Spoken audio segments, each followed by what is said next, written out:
le problème, 1, des mentalités, le problème 2, des égos.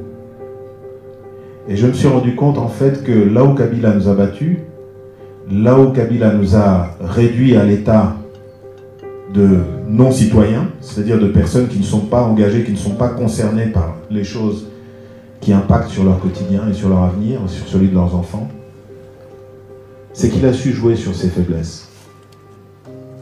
Il a su jouer sur notre manque de force mentale, sur nos divisions et sur nos égos. Et de fait, quand vous regardez aujourd'hui, on appelle à des manifestations. Je ne sais pas si aujourd'hui il y a des gens qui sont capables de monter des grandes manifestations au Congo. J'espère qu'on sera capable. Mais je constate qu'il y a beaucoup de gens aujourd'hui au Congo qui effectivement disent « Mais pourquoi est-ce que je vais aller m'engager? Pourquoi est-ce que je vais aller dans la rue quand on a des gens comme des Tchibala ou des autres qui étaient avec nous, ils étaient des combattants pendant des années, on les a arrêtés. » Donc ça veut dire qu'effectivement, il faut qu'on arrive à jouer collectif. Il faut qu'on oublie les histoires d'ego. Si vous êtes au Congolais debout à cause de syndicats de colo, je vous invite à sortir, à arrêter.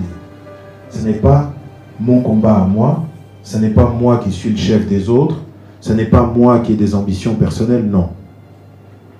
Je dois moi rentrer dans le rang parce que ce qui compte et ce qui arrivera à faire changer les choses, c'est nous. Et quand je dis nous, il y a un principe qu'on va étudier tout à l'heure, qui est un principe de stratégie politique qui est fondamental. On ne peut pas être plus fort à l'extérieur qu'à l'intérieur. Vous savez, Fidel Castro a dit, lorsque on a débarqué à Cuba pour commencer la guerre civile, la guerre de libération, nous étions une vingtaine.